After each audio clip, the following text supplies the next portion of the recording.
hope you didn't mind that we actually started 5 minutes early. I was told that it's a little hot in this room, and I was told that you all would like to finish a little sooner rather than a little later, so we started 5.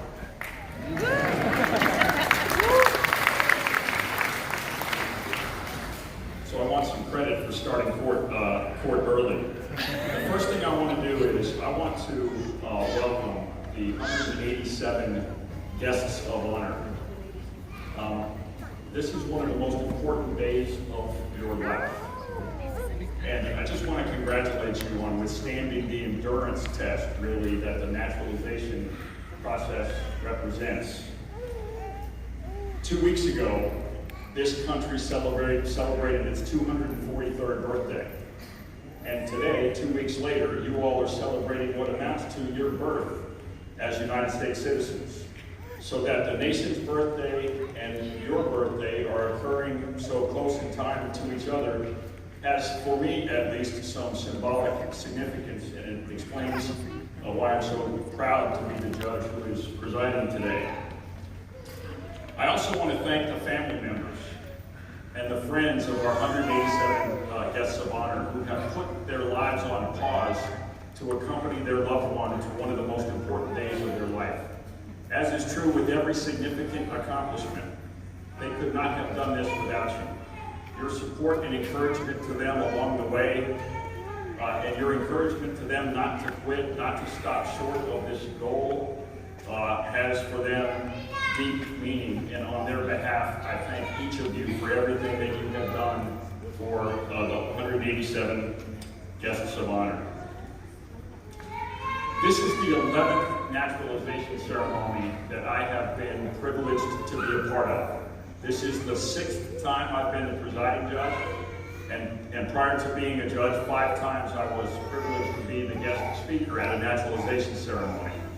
And I have to tell you, this is my favorite day of the year. First, this is a court ceremony, but it's the only court ceremony where people show up in a good mood, they remain in a good mood, and they leave in a good mood. The rest of the time I have this thing on, I'm upsetting at least half the room, and they leave upset, unhappy, and dissatisfied. So I love this day for that reason. But there's a more important reason.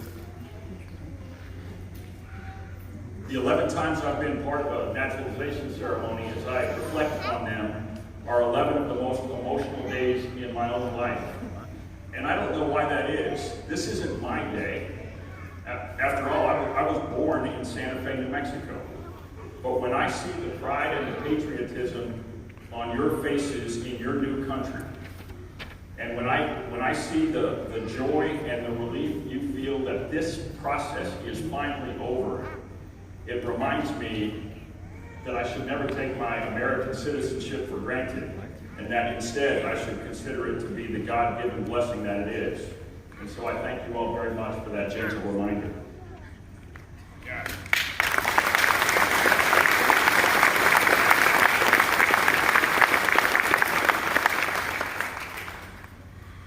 There's another reason why, especially in 2019, I am particularly proud to be the presiding judge.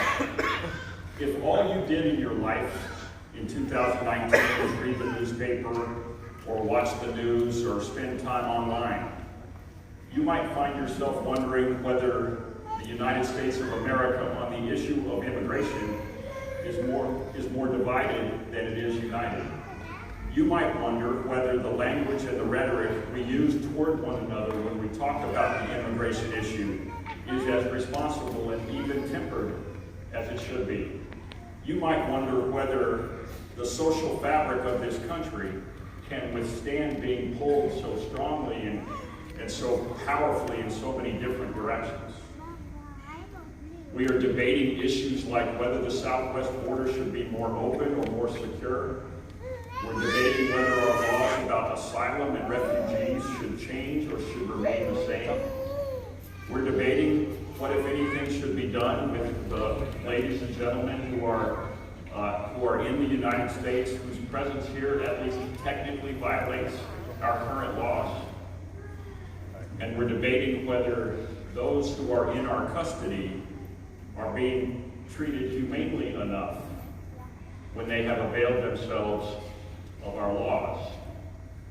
We don't have to decide those debates today, but this ceremony comes at a particularly helpful moment, because a ceremony like this reminds all of us that no matter what her challenges are, no matter what her problems are, no matter what's dominating her national news, no matter how hot her debates, the United States of America is still the best country on earth.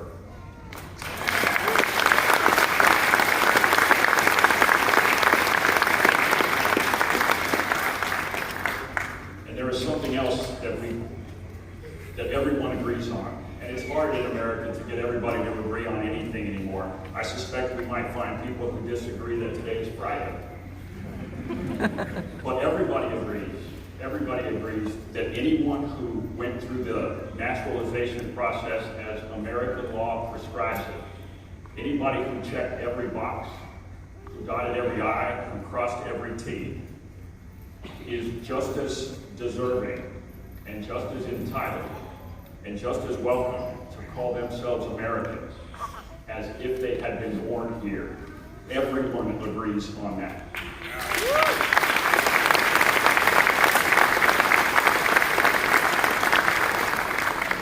There's one more thing that everybody agrees on, and that is when she grants you citizenship in a few minutes, America will have assured herself that she is a better country today than she was yesterday.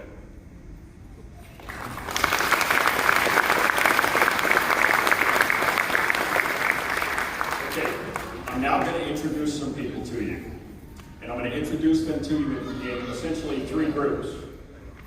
But do me a favor and let me introduce all of the people in group number one before you clap for them, because if you clap for every one of them, then the time I tried to save you by starting early will no longer be a time savings. So hold your applause until I give you the cue to clap for them. First, and most importantly, because I'm a judge, I'm going to introduce the people I get to work with every day. And those are the people employed at the United States District Court who make this court hearing possible. You've already met Lincoln Sorrell, who is the deputy in charge. Joanne Standridge is a courtroom deputy. Yvonne Coronado is a case administrator. Joey Nieto is a case administrator, wherever Joey is. Sharon, and now it's getting personal, because now I'm going to introduce to you the people that are on my team. Sharon Urieta and Janet Villegas are my courtroom deputies, and I have two lawyers who work for me who help me to make decisions, and they are Matt McGinley and Grant Gardner, and they're seated over here. And now, would you please welcome all of them.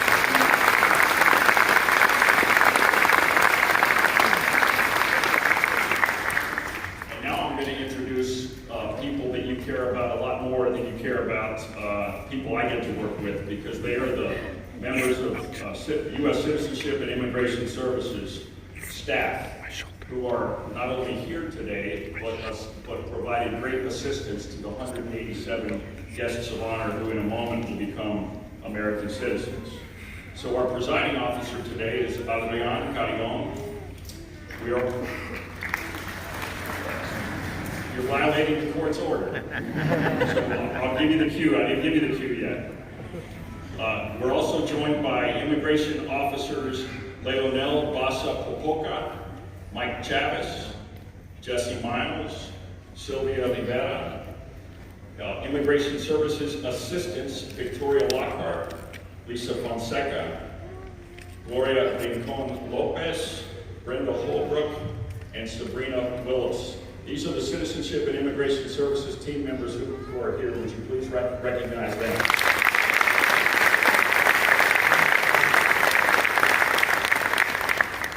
And I'd also like to especially introduce a member of,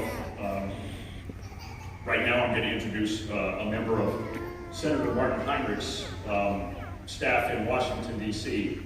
Her name is Jamie Roybal, but I don't really care about what her job is now. I do care about what her job was from 2016 to 2017, because she was the first law clerk I had when I became a judge. So would you please recognize Jamie Royhall?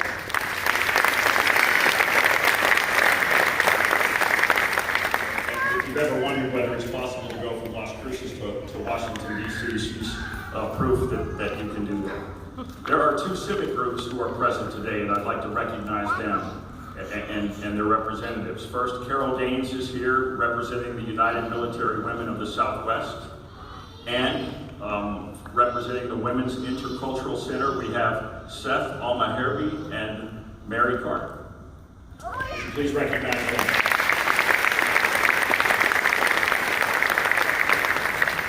All right, so you can tell this is a little bit different of a court proceeding. I mean, we're not actually in a courthouse. And there's something else that's different.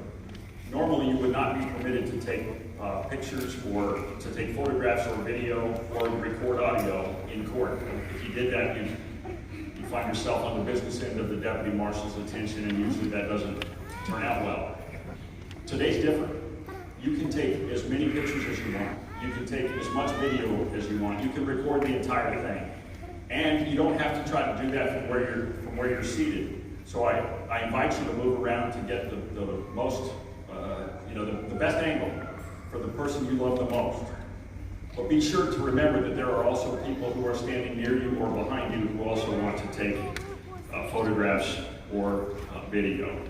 So at this time, I will invite Adrian Carrion from Citizenship and Immigration Services to present the applicants and the countries that they represent.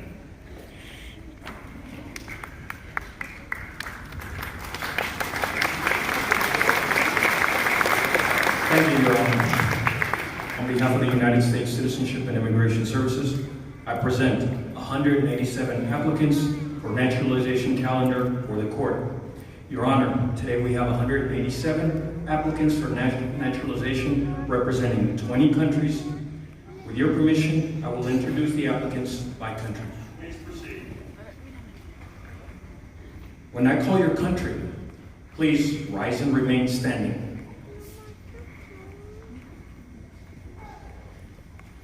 Algeria, Brazil, Burma,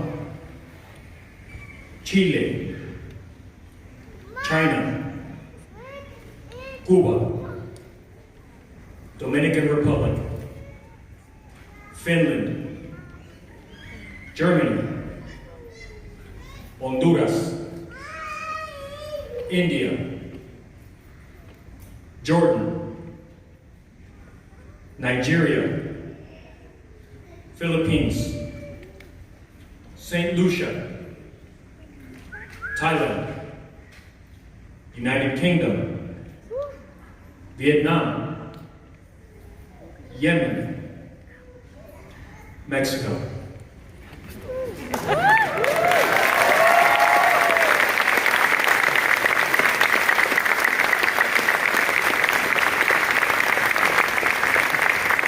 Thank you. You may be seated. Your Honor, the service has a motion with respect to the absentees. 191 applicants were duly notified of today's ceremony. Of that total number, 4 are absent today. The service respectfully moves that their cases be continued until the next scheduled session of court. Your motion for continuance is granted.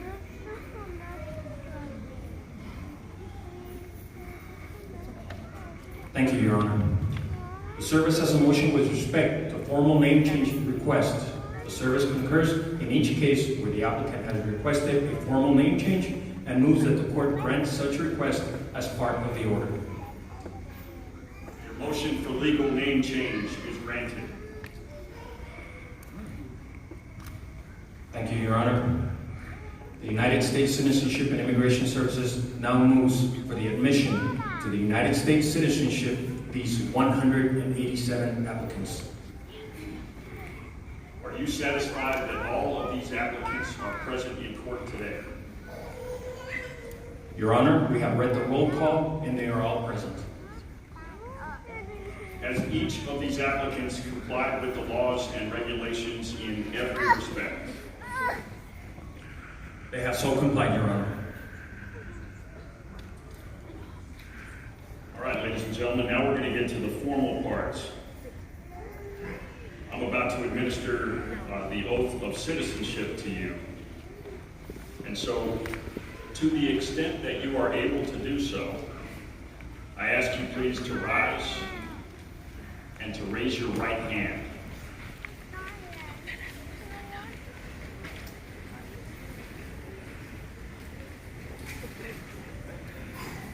And please keep your right hand held up throughout the oath. And repeat after me. I hereby declare on oath that I absolutely and entirely renounce and abjure all allegiance and fidelity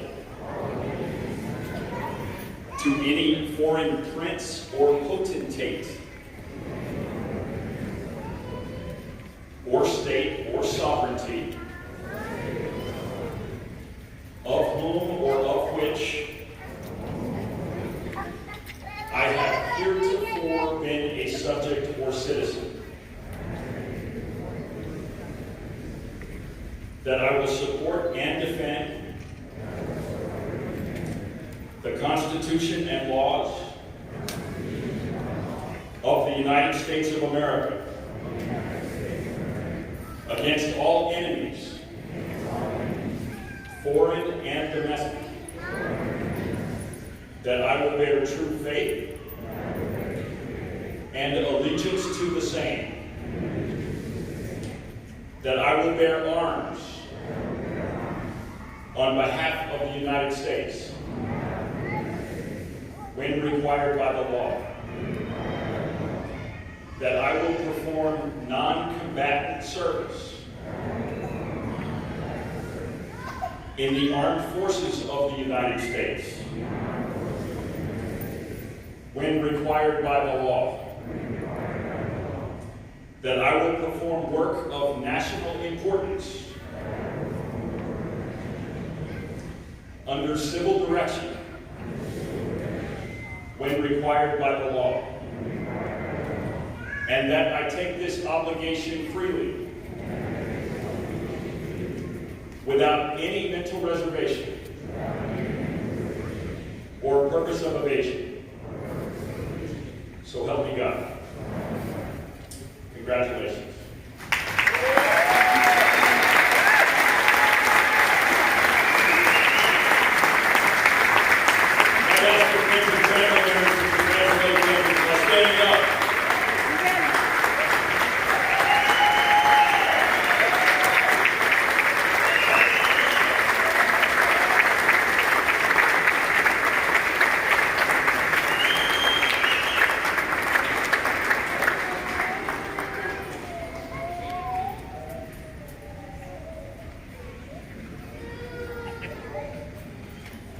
Okay, all right, so you've been standing up enough, you can sit back down.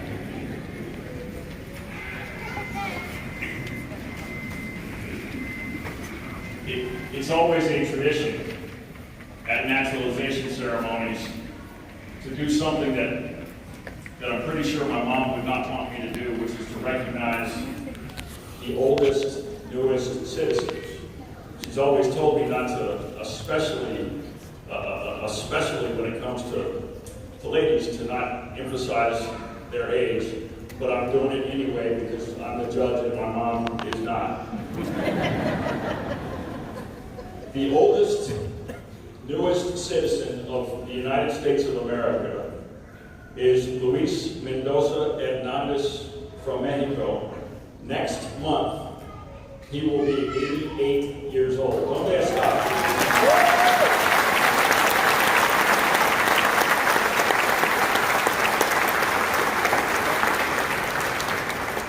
I'm not sure where Luis is. ¿Dónde está Luis?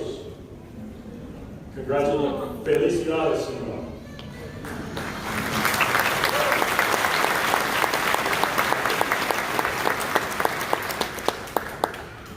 Close behind him is Ambrosio Rivera Carrion, also from Mexico. He's 82 years old. And Guadalupe Rivera, also from Mexico, is a youngster at 81.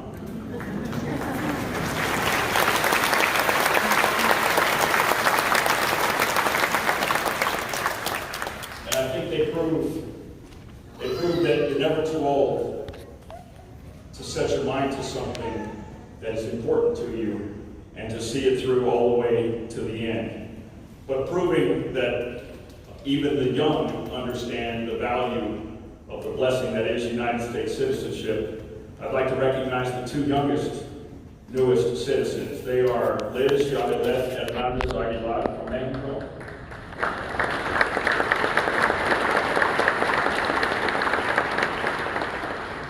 She's 19, and she is just younger than Ralph Daniel Cueto from the Philippines, who turned 20 years old.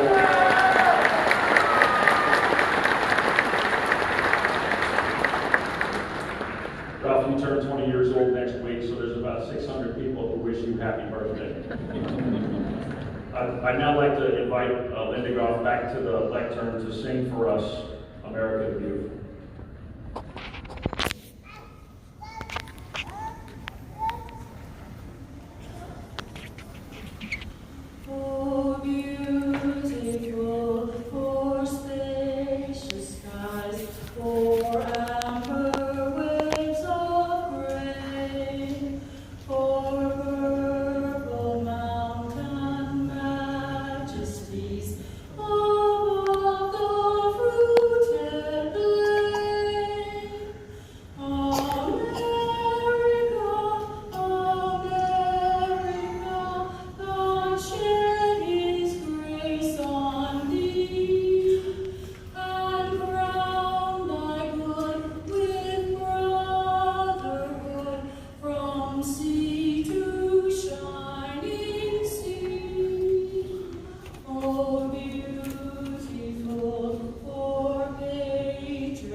Privileges of being the judge who presides at a naturalization ceremony is that I get to select the keynote speaker. And today I'm delighted to introduce to you Rebecca Avitia.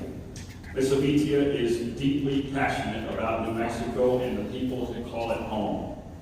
A successful attorney who is both a former prosecutor and a former member of law firms in Santa Fe and in New York City, Ms. Avitia this year became the state director for United States Senator Martin Heinrich. In that capacity, she manages the personnel in each of the senator's offices throughout this state and is the senator's primary liaison on federal issues here in New Mexico, particularly with respect to the issues relating to immigration. She has personally visited nearly every Border Patrol station in New Mexico and has actively supported the work of local nonprofits who serve the immigrants who are arriving at our southern border.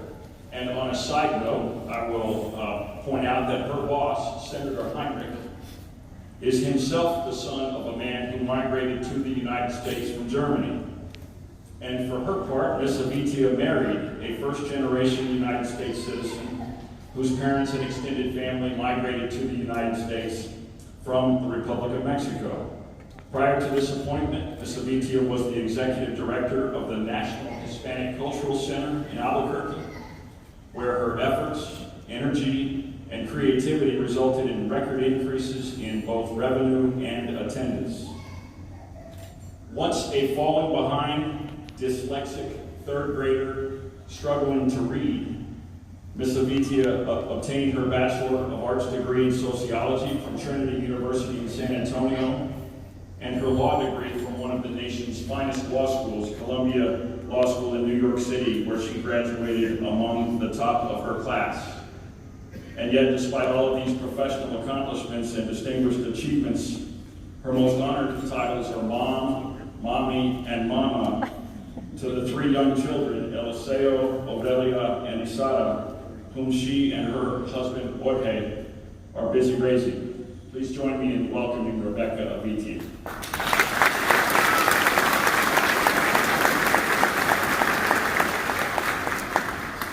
Thank you, Judge, and congratulations to all of you on becoming United States citizens today. Today you joined our American family, and we are so lucky to have you as our new sisters and brothers. This is your home now, and as much as it is mine or Judge Brad's, we are honored to share this home with you. In sharing our home and bringing you into our family, I hope you bring with you everything that makes you exactly who you are. I hope that you bring your culture, your holidays, your music, and your dances. For those of you, the many of you coming to us from Mexico, keep listening to norteño, banda, son jarocho, keep having quinceañeras and celebrating Dia de los Muertos. Keep singing the La Piñata song.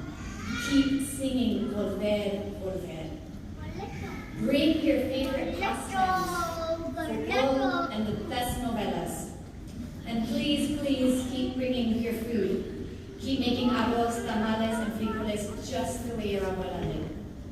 If you are from the Caribbean, those of you I saw like my own family, then I would say keep listening and dancing to merengue, salsa, bachata. Keep eating habichuelas, and still call them that, no matter what, and tostones, because yes, you can find those plantains here. And keep wearing your bright colors. We need all the happiness the Caribbean can give us. And for the gentleman, I believe, from Germany, like my own boss, Senator Heinrich, is from, keep listening to whatever you listened to in Germany, whether that is Eurodance, punk, heavy metal, or the classics of Bach and Beethoven, and keep enjoying schnitzel, bratwurst, and sauerkraut like your Oma made. No matter where you are coming from, please, please keep speaking the language of your ancestors. And if one day you meet someone here who does not appreciate it, do not stop doing what you are doing. Just do like my suegra would do. Buy an egg and give whatever mal ojo they gave you with manasana. Because I am here today to tell you that you do belong here. You chose us, and today we chose you back. Exactly you as you are. Each of you have worked incredibly hard to arrive at this moment. Most recently, you learned more American history than many of us born here have ever known. But that is just the most recent part of your journey. Some of you have traveled far from your home, your own familia. Some of you have made that journey many times. And some have had journeys here that tested your body and spirit in every way. My mother-in-law has told me of her own journeys here, first with her young children and then with her mother. Many, many years ago, both times terrifying, pushing against the current of the Rio Grande, not being able to swim, and praying with every breath that the current wouldn't weaken her grip on her babies or her mother. For the grace of God, the current gave her passage, and the test on her body and soul stays with her to today. For her, like some of you, the choice to be in the United States wasn't just a choice that she made in her mind. It was a painful and difficult choice that she had to make in her heart, long before she crossed into our country and in every moment of that passage. No matter what physical path you took to enter the United States, I know also that many of you have worked hard for many years inside the United States to arrive at this moment of becoming a citizen. For some of you, your work has been in fields, like for my husband and his family, in the heat of the sun for long, agonizing days. And for some of you, your work has been inside, but no easier. Your resolve, your determination, your commitment to reach this moment represents everything that is the American promise. The American promise is the idea that through hard work and determination, anyone in the United States of America can achieve success, can achieve the American dream. This idea, this American promise, is based on two things: education and democracy. In America, you and your children and your grandchildren and your parents all have access to education. Education is the escalera, the ladder that will help your family gain exactly what it is you came to America for. My husband is my closest example of this. In a small rancho in Chihuahua, my mother-in-law finished second grade, and her husband not much more. Before they came to the United States, no one in their family had been to college, much less graduated high school. My husband was the seventh to be born in his family. The first two died in infancy in Mexico. Of the next four, only two finished high school. Jorge, my husband, was the next. He spent the weekends, the late afternoons, and the summers of his childhood, beginning at around 5 years old, in the cotton fields, later in the cotton gin, and at the dairies. He worked hard to help his family, but he also worked hard in school. He became the first of the boys in his family to graduate from high school. From there, he received scholarships to study mechanical engineering and went to one of the best schools in this country for that, Carnegie Mellon. And then from there, he received more scholarships to attend our number 4 law school, Columbia, which is where I met him. Jorge very much achieved the American dream, and not just for himself, but for his family, who he continues to support and help every step of the way. This same American promise awaits each of you and your children. You have education at your fingertips, no matter your age, no matter how much money you have. In this country, education is open for all. Make it a part of your journey and your family's journey from today forward. Everything about your journey up to today tells me that you will absolutely succeed with your education and your family's education and your pursuit of the American dream. Along with the incredible opportunities ahead of you, your citizenship also comes with an incredible responsibility. With your decision and pledge to this country comes a duty to help us keep our American promise alive for generations yet to come. To do that, you have to participate in our democracy, not just when it's convenient and when you might have off of work, but when it is inconvenient, most especially. Democracy is the running of a government by all of its people through elected representatives. You are now among those doing the electing, those who can vote. With your vote and your voice, you have the power to shape what the United States of America will be tomorrow. Just like how you care for and would do anything for your family in this country and beyond, becoming a citizen means being willing to care for your American family and its future. Our history and our present day tells us that when our newest citizens participate fully in our democracy, we all do better. From the very beginning of our country, immigrants have helped defend our freedoms, even when they did not always fully enjoy those freedoms themselves. Today, it is immigrants who have founded some of our most successful businesses, precisely because they often have seen the opportunities and innovations that those of us born here couldn't. Companies like AT&T, Tesla, and Google, all founded by first-generation immigrants just like you. And Amazon and Apple were founded by the children of first-generation immigrants. Who among you will have the child who creates America's largest company in 2050? Who among you will see the innovations that will shape our common futures? Just like Jeff Bezos, Elon Musk, and Sergey Brin, what you create has the power to change entire industries, from phones to cars to the internet, and our country with it. The opportunities ahead are tremendous, and we are all eager to see what your citizenship brings. My boss, Senator Martin Heinrich, is among those excited to see what your future here holds. His father immigrated to the United States from Germany as a young boy in the 1930s. The senator knows personally the story of immigration and citizenship. His offices, including our office right here in Las Cruces, are here for you. You can call our office any day that you need help. You can actually do the same with all of your other elected representatives too. That is the beauty of our American democracy. I tell you this because I recognize that in joining the family, in shaping our common future, and helping us keep our American promise, and in your everyday life here, there will be difficult moments, days, and months. Maybe just because being a part of a democracy can be hard. Maybe because someone is unkind or ignorant to you or immigrants in general. Or maybe because every day there's hard work to be done. In those moments, remember, you belong here. You are wanted. You chose us and we chose you. This is your home. You are our sisters and brothers. We are your hermanas y hermanos.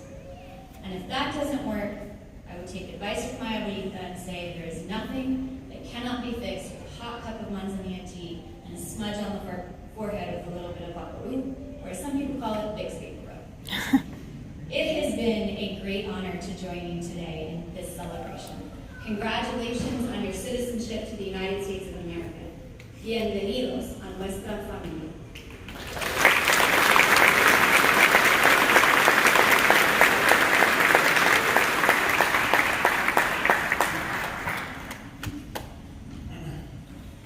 Can you see why I invited her? Can you see why Senator Heinrich hired her? And if I were Senator Heinrich, I'd be a little worried that she's going to take my job. I would like to thank Ms. Avitia for being our guest speaker. I would like to thank Ms. Goff for being a terrific singer. She does it every time, and she's fabulous every time. Every ceremony of which I'm a part and she's a part is so much better because she's present. And I'd also, again, like to thank the civic groups and the representatives of the elected officials who joined us today. So at this time, again, if you are able, I ask you please to stand and remain standing until court is recessed. And I'll ask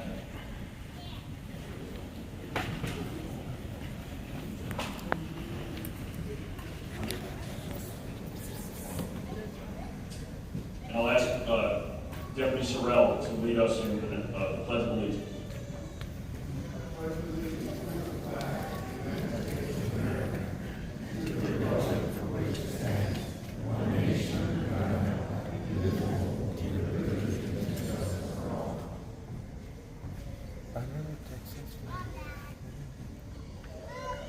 Thank you all very much. We're almost at the end of our ceremony, so when we start passing out the certificates, please remain seated until you hear your name, and then come forward and get your citizenship certificate.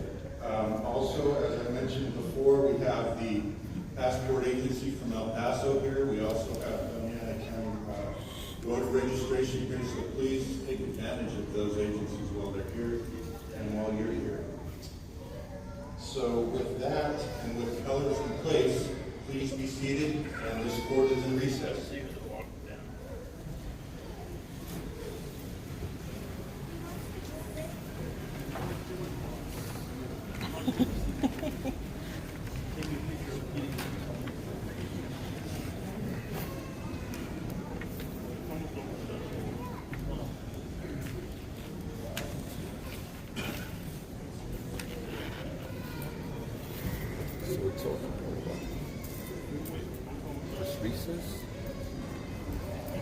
I guess until they put or get the certificate, everything ready, organized. Better be right away. I know. Oh, they're going to take the pictures. I wonder which way.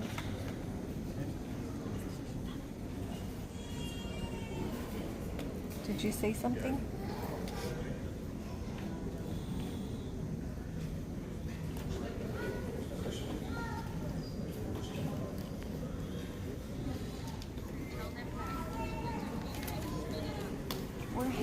people. Am I blocking you? Ambrosio Rivera Carrion.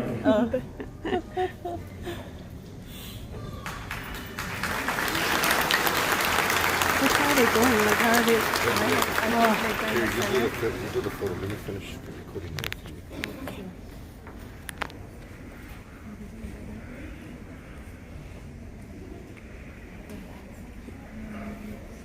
Luis Mendoza Hernández.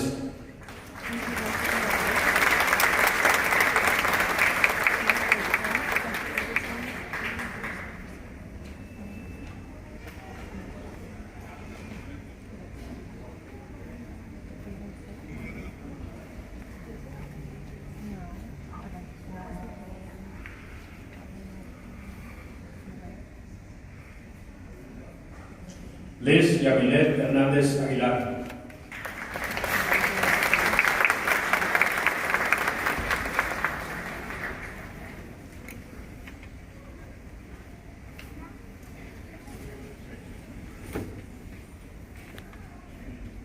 Please be ready to take your photographs as soon as your loved ones are coming up. So if you want, some of you want to move forward, just be ready to take that photograph, okay? Ralph Daniel Cueto.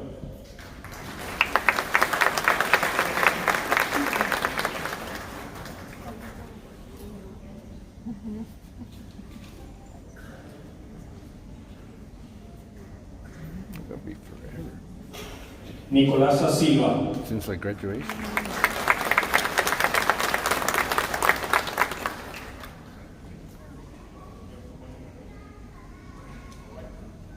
No, it's slower than graduation. Yeah. Go through the names. Both sides, yeah. Blanca Coronado de Chávez.